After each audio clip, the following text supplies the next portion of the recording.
আল্লাহ রাসূল পাক কলিমা নিয়ে আসছে এই দুনিয়ার বুকে।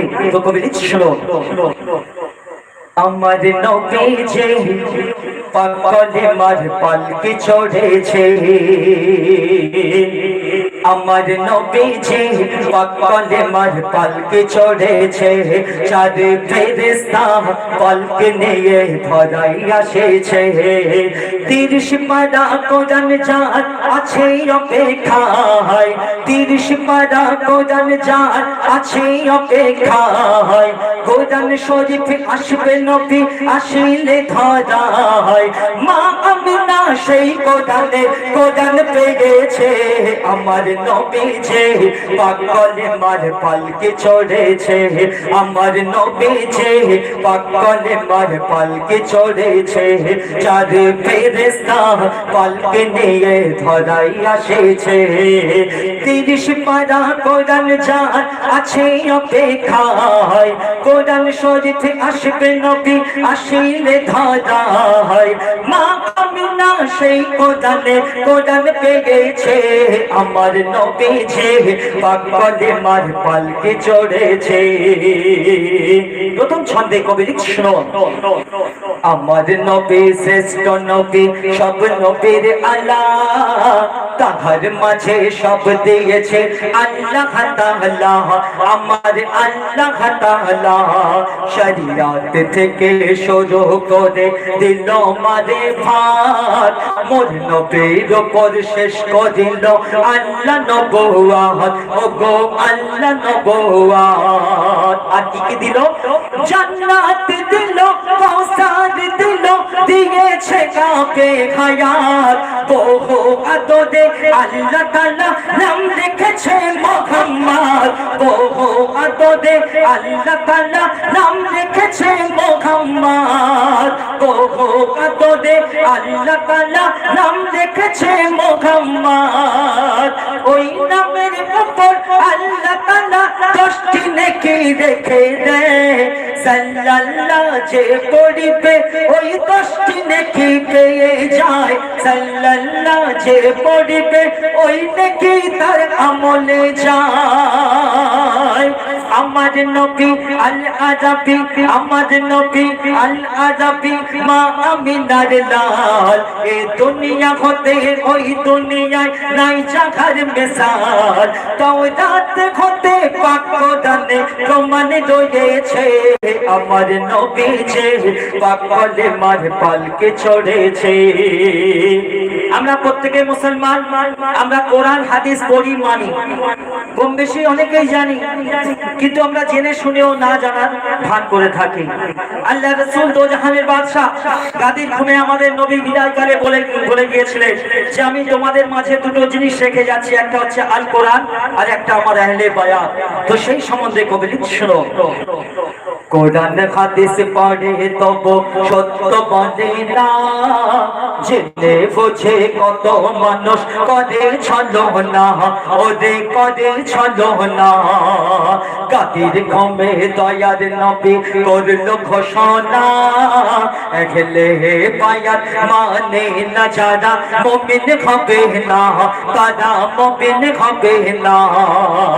মাওলা আলী, মা ফাতেমা, ইমাম হোসেন আর হাসান, এরা হলো নবী পাকের নূরে ভরা পাঞ্জাতান, এরা হলো নবী পাকের নূরে ভরা পাঞ্জাতান। এই পাঞ্জাতানের উপর যারা রাখবে একইনার ঈমান, তাদের শাফায়াত করবে আমার প্রিয় নবী দোজাহান, তাদের শাফায়াত করবে আমার প্রিয় নবী দোজাহান। শুনে রাখো মনে রাখো নবীজির এলান, শুনে রাখো মনে রাখো নবীজির এলান। বিদায় কালে বলে গেল আহলে বায়াত কোরআন, এই দুইয়ের মাঝে আল্লাহ তাআলা হাজির রয়েছে, আমার নবী যে পাক কলিমার পালকি চড়েছে। আল্লাহ রাসূলের 4 জন খাস সাহাবা ছিল, যাদের সম্বন্ধে কবি লিখছে শোনো, দয়ার নবী চার সাহাবার দিল এত মান, আবু বকরের সমান কারো হবে না ঈমান। নবুয়াত থাকতো যদি ওমর হতো নবী, আমার কথা নয় তো এটা বলছে দয়ার নবী। কোরআনের প্রথম হাফেজ সাহাবী ওসমান গনি, মাওলা আলীর মতো কেউ হতে পারবে না দানে, মাওলা আলীর মতো কেউ হতে পারবে না দানে। কেন?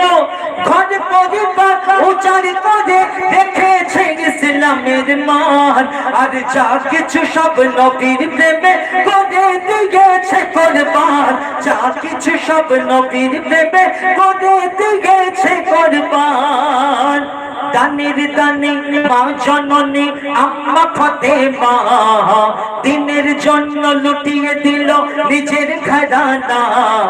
দানের দানে মা জননী আম্মা ফাতেমা, দিনের জন্য লুটিয়ে দিল নিজের ঘরানা। হোসেনের জন্য দিল ইসলাম জিন্দা রয়েছে, আমার নবীজি পাক কালেমার পালকে চড়েছে, আমার নবীজি পাক কালেমার পালকে চড়েছে।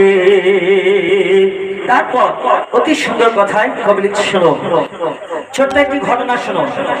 ইকরামা তিনি আল্লাহ রাসূলের পরে সাহাবী হয়েছে। ইকরামা নামে এক ব্যক্তি, তিনি একদিন আল্লাহ রাসূলকে আমাদের নবীকে প্রশ্ন করছে, ইয়া আল্লাহ রাসূল, আপনি যদি খোদার সত্য নবী হন তাহলে আমাকে একটা প্রমাণ দেন, তাহলে আমি মেনে নেব আর আমি কলমা পড়ে মুসলমান হব। বলে কি করতে হবে বলো? আল্লাহ রাসূল দিন প্রচারের মাধ্যমে যে যা বলেছে তাই মেনে নিয়েছে।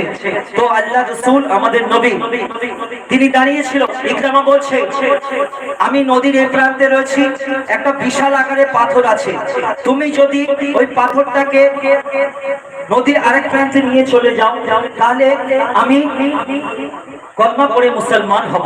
তো সেদিন কি হয়েছিল বুঝছো?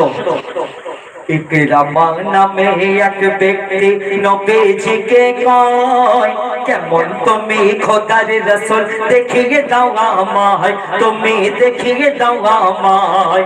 এক পাথর ছিল পাহাড়েতে, সামনে ঝর্ণা বয়ে যায়, তোমার ডাকে পাথর এসে, তোমার ডাকে সাঁতার কেটে যদি পাথর এসে যায়, ওই পাথর এসে যায়। তখন দয়ার নবী আল আরাবী ওই বড় পাথরকে হুকুম দেয়, হেসে হেসে পাথর ভেসে আসে নবীর পায়ের তলায়, হেসে হেসে পাথর ভেসে আসে নবীর পায়ের তলায়, হেসে হেসে পাথর ভেসে আসে নবীর পায়ের তলায়। আল্লাহ তরফ থেকে তখন সেই বেজুবান পাথরের জবান খুলে গেল, আর সেই পাথর কি বলছে শোনো। খোদার কিশান খোলে জবান, পাথর তখন কথা কয়। সেই পাথর বলছে, তুমি খোদার সত্য রাসূল, এটাই তোমার পরিচয়, তুমি খোদার সত্য রাসূল, এটাই তোমার পরিচয়।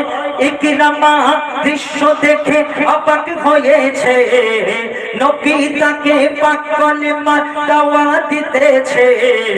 ইকরামা তখন নবীর হাতে কলমা পড়েছে, আমার নবীজি পাক কলেমার পালকে চড়েছে।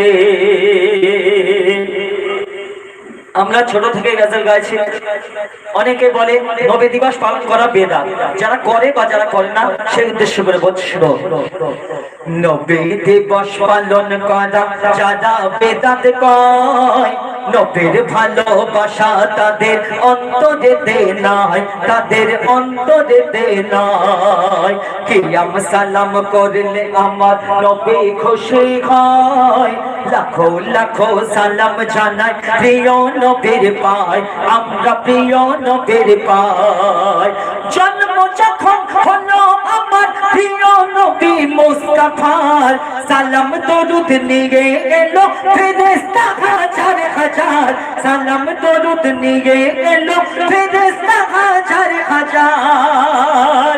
আর তোমার ঘরে ছেলে হলে খুশিতে মিষ্টি বিলাও, আর নবীর নামে মিষ্টি দিলে বেদাত বলে ফতোয়া দাও, নবীর নামে মিষ্টি দিলে বেদাত বলে ফতোয়া দাও।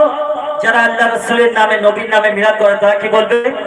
মানিনি মানব না তোদের ফতোয়া, মানিনি মানব না তোদের ফতোয়া, নবীর মিলাদ করব মোরা করব ফতেহা। আল্লাহ তাআলা যা কিছু কপালে রেখেছে, আমার নবী যে পাগলে মার পালকে চড়েছে। শেষ কথায় কবি লিখছিল ইমান কারবালার ময়দানে শহীদ হবে। জিবরিল আমিন খবর নিয়ে এলো, ইয়া রাসূলুল্লাহ ইয়া হাবিবাল্লাহ, আপনার নওয়াজা হযরত ইমাম হোসেনকে কারবালার ময়দানে অমুক সময় শহীদ করা হবে।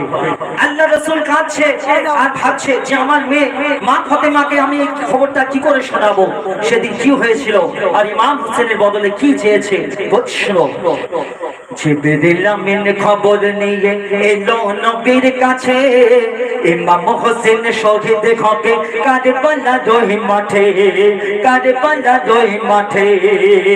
শুনে নবীর বুক ফেটে যায়, কান্না থামে না, কেমন করে সইবে আমার বেটি ফাতেমা, আমার বেটি ফাতেমা। মা ফাতেমার কানে যখন ভেসে গেল এই কথা, দিন বাঁচাতে ইমাম হোসেন কাটাবে নিজের মাথা, দিন বাঁচাতে ইমাম হোসেন কাটাবে নিজের মাথা। দিন বাঁচাতে মা ফাতেমা দিলটা পাথর করে নেয়, দুইটি লালের নামটি লিখে দিল শহীদের খাতায়, দুইটি লালের নামটি লিখে দিল শহীদের খাতায়।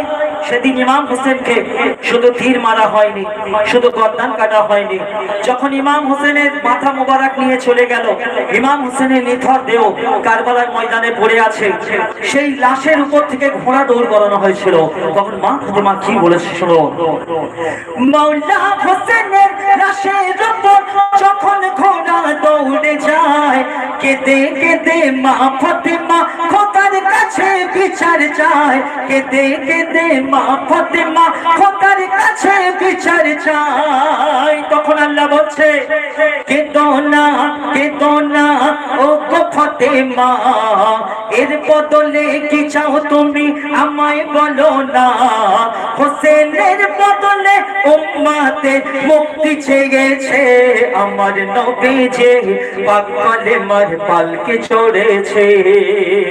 সব শেষে কবির নামের মাধ্যমে কবি লিখছিল, মা জননীকে উদ্দেশ্য করে শেষ কথায় কবি লিখছিল, মায়ের মতো এত আপন কেহ হয়নি হবে না, মায়ের মতো আপন কেহ হয়নি হবে না, দাঁত থাকতে দাঁতের মর্ম কেহ বোঝে না, ওরে কেহ বোঝে না। মা জননী মা যখন দুনিয়া থেকে বিদায় নিয়ে চলে যায়, মায়ের কথা মনে পড়ে তখন সব সময়, ওরে তখন সব সময়। থাকতে হায়াতে মা জননীর সেবা তুমি করে যাও, জান্নাতের টিকিট নিজের হাতে সেটাই তুমি নিয়ে নাও, জান্নাতের টিকিট মায়ের দোয়ায় নিজের হাতে পেয়ে যাও। যে ছেলেরা মা বাবাকে কষ্ট যন্ত্রণা দেয়, জাহান্নামের আগুনেতে সেই ছেলেকে জ্বলতে হয়, জাহান্নামের আগুনেতে সেই ছেলেকে জ্বলতে হয়। দয়ার নবী আল আরাবী করিল এলান, শোন আভাগা এতিম দুঃখী কামরু জামান, মায়ের সেবায় সন্তানের মুক্তি রয়েছে, আমার নবী যে পাগলে মার পালকি চড়েছে, আমার নবী যে পাগলে মার পালকি চড়েছে।